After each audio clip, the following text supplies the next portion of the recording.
Bismillahirrahmanirrahim. Assalamualaikum warahmatullahi wabarakatuh dan salam sejahtera. Bersyukur kehadrat ilahi kerana kita diberi kesempatan untuk dipertemukan dalam majlis forum yang pada hari ini dengan penuh keberkatan. Saya Atul Akifah sebagai moderator anda pada hari ini. Bersah hati kerana dapat bersama-sama berdiskusi bersama dengan ahli-ahli panel yang cantik lagi bergaya, berdiskusi tentang satu topik yang sangat menarik. Baiklah, saya perkenalkan ahli panel pada hari ini. Ahli panel yang pertama iaitu saudari Intan Amira. Ahli panel kedua saudari Alia Nur Maisarah dan saudari panel ketiga iaitu Jadidah Hidayati. Selamat datang ahli panel sekalian. Baiklah, hadirin dan hadirat sekalian. Kesusastraan dianggap satu bidang yang tidak pernah hilang dan pupus setiap kali zaman berganti zaman. Malah ini tetap mekar bagi umat-umat yang hidup melata bagi mengisi kekosongan jiwa mereka. Hal ini kerana bidang ini mempunyai keunikan dan kelainan berbanding daripada bidang yang lain dan juga membawa keindahan pengalaman sebuah masyarakat. Dari segi etimologi, dalam bahasa Sanskrit yang bermaksud kata-kata dan bahasa Latin pula iaitu litera ataupun letter yang bermaksud kata bertulis atau bercetak. Menurut Haji Muhammad Saleh, karya berupa cerita dicipta dengan perantaraan bahasa dan alatan-alatan datang bersama dengan hukum berbentuk laporan atau esei. Sastra dalam bahasa Sanskrit disebut sebagai kastra ataupun shastra, iaitu kitab suci, karya ataupun karangan, huruf dan buku. Daripada perkataan susastra bermaksud indah, berfaedah dan baik, manakala susastra ditakrifkan sebagai seni sastra ataupun seni bahasa. Secara umumnya persuratan. Ini dilengkapkan dengan perkataan dengan imbuhan apitan ke dan an, iaitu menyimpulkan maksudnya sebagai kesenian yang bersifat halus, indah dan kata-kata suci. Dan bagaimana pula dengan sastrawan? Adakah mereka yang dianugerahkan sebagai sastrawan negara semata-mata? Tidak. Sastrawan negara semestinya sastrawan dan pujangga negara, iaitu bijak pandai dan cendekiawannya serta pemikir zamannya. Siapa lagi sastrawan? Mereka ialah barisan sarjana dan intelektual dalam disiplin ilmu sastra yang pasti sudah membina teori-teori dan gagasan penting dalam sastra. Individu yang dinobatkan sebagai penerima anugerah sastrawan negara, sastra arisan negara C. Wright, tokoh bersastra peringkat negeri serta mereka yang membentuk halur pemikiran itu sendiri sehingga wujudnya pengikut, peminat dan peneliti secara umum melalui karya-karya mereka. Antara sastrawan negara yang sendiri sebut adalah A. Samad Said, Usman Awang, Nuruddin Ahmad dan Christmas. Namun pada forum hari ini, kita akan mengupas tentang salah seorang sastrawan negara yang jarang menjadi sebutan namun karyanya tetap dijulang, iaitu Arinawati.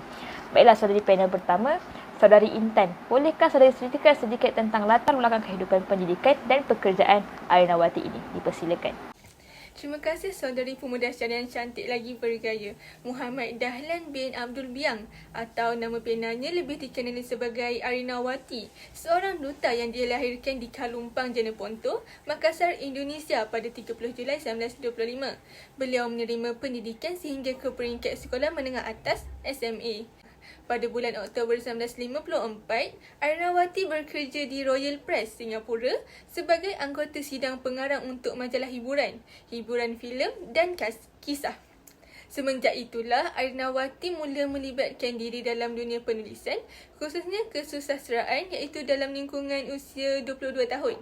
Dengan menggunakan ketajaman akal fikiran, hasil pandangan yang luas selepas menungkah gelombang meredah Samudra Biru, pengalamannya dalam kehidupan digambarkan dengan tulisan mata pena di hamparan kertas. Oleh itu, lahirlah ilham nukilan beliau yang dapat menyemarakkan bangsa dan mendaulatkan bahasa. Keterlibatan Arinawati pada peringkat awal ini adalah dalam bidang cerpen. Cerpen pertamanya bertajuk Impian dan Kenyataan, tersiar dalam akhbar Pedoman Rakyat pada tahun 1952. Cerpennya lebih banyak menonjolkan gejala manusia dengan laut, alam sekitar dan manusia dengan dirinya sendiri. Pada 1974, Arinawati yang telah pun menjadi rakyat Malaysia ditawarkan pekerjaan sebagai pegawai penyelidik, merangkap ketua Jabatan Perancangan dan Penyelidikan di Yayasan Sabah selama lebih kurang 12 tahun.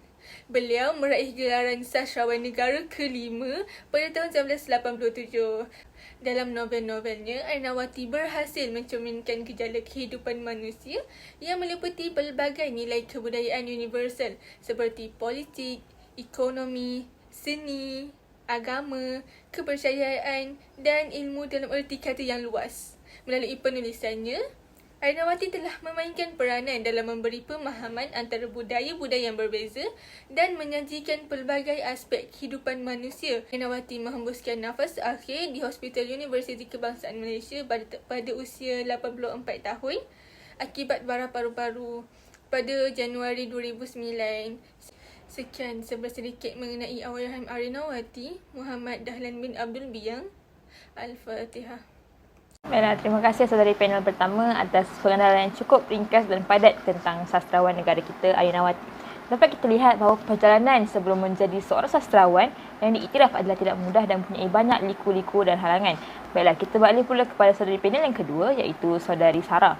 Bolehkah saudari kenalkan karya-karya yang telah dihasilkan dan anugerah pernah disandang oleh Ainawati?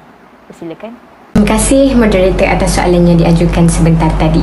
Baiklah, seperti yang kita sedia maklum, Ainawati adalah seorang sastrawan yang cukup serius dan amat teliti dalam berkarya.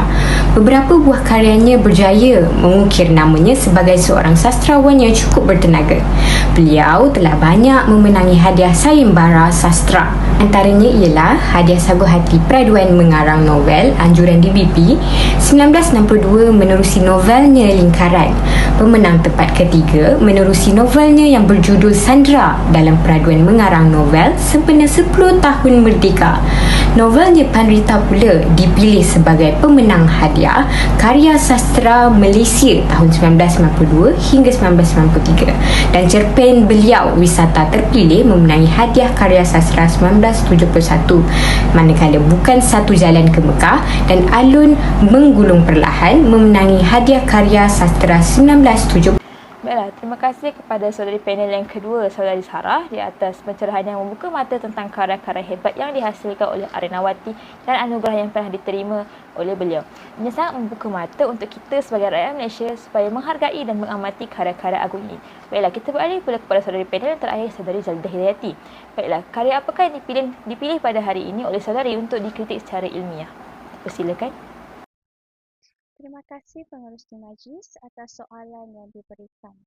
Baiklah, seperti yang diutarakan oleh saudari Intan dan saudari Sarah sebentar tadi, Ainawati sebenarnya sudah tidak asing lagi dalam dunia sastra, lebih-lebih lagi beliau dinobatkan sebagai salah seorang sastrawan negara. Jadi, beliau tidak akan lari daripada menerima kritikan terhadap karya-karya beliau. Salah satu karya beliau yang bertajuk Sandera juga menerima begitu banyak sekali kritikan sosial, iaitu yang pertama daripada aspek tentang perjuangan masyarakat Melayu menentang penjajah. Jadi, pengarang menceritakan tentang peristiwa penentangan masyarakat terhadap penjajahan yang berlaku di Indonesia, Singapura dan juga Tanah Melayu. Seterusnya, melalui karya ini juga wujud kritikan terhadap pemikiran yang disampaikan oleh Ainawati di mana menurut Teologi Surakarta 2013, istilah teologi Islam terdiri daripada dua pengertian tersendiri, iaitu teologi dan Islam. Apabila keduanya diketahui pengertian secara komprehensif, kemudian dikaitkan antara satu sama lain, maka lahirlah pengertian yang utuh tentang teologi Islam secara jelas dan argumentatif. Jadi, berdasarkan novel Sandera ini, pengarang menonjolkan falsafah ketuhanan melalui beberapa watak seperti Romo, Saria, Kalso, Mahadi, Nida, Mahmud dan ramai lagi. Jadi, falsafah ketuhanan ini juga diperlihatkan dalam peristiwa, situasi dan peristiwa yang berbeza, namun watak-watak tersebut jelas memperlihatkan penyerahan diri kepada Allah. Antara peristiwa yang memperlihatkan penyerahan diri ini adalah hanya memohon kepada pertolongan kepada Allah ialah apabila Saria meminta Allah agar menempatkan anak Busat di tempat yang lapang di akhirat sekiranya anaknya itu telah meninggal dunia. Dan kalau masih hidup, Saria minta agar dipertemukan kembali dia dengan anaknya itu. Namun, harus kita ingat sebenarnya bahawa kritikan dalam sastra merupakan satu bentuk penghargaan kepada karya seseorang individu. Baiklah, itu sahaja daripada saya. Saya serahkan semula kepada pemudasyarah. Terima kasih dari panel terakhir. Kritikan sangat baik dan penuh dengan perkaitan antara teori-teori sastra. Kebanyakan orang menganggap sesiapa meminati sastra adalah mereka yang membosankan dan terlalu berilmiah.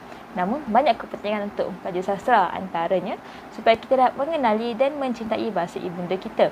Secara kesimpulannya, banyak kebaikan yang diperolehi sekiranya kita mempelajari karya sebuah sastra, bahasa terutamanya daripada bahasa ibunda kita.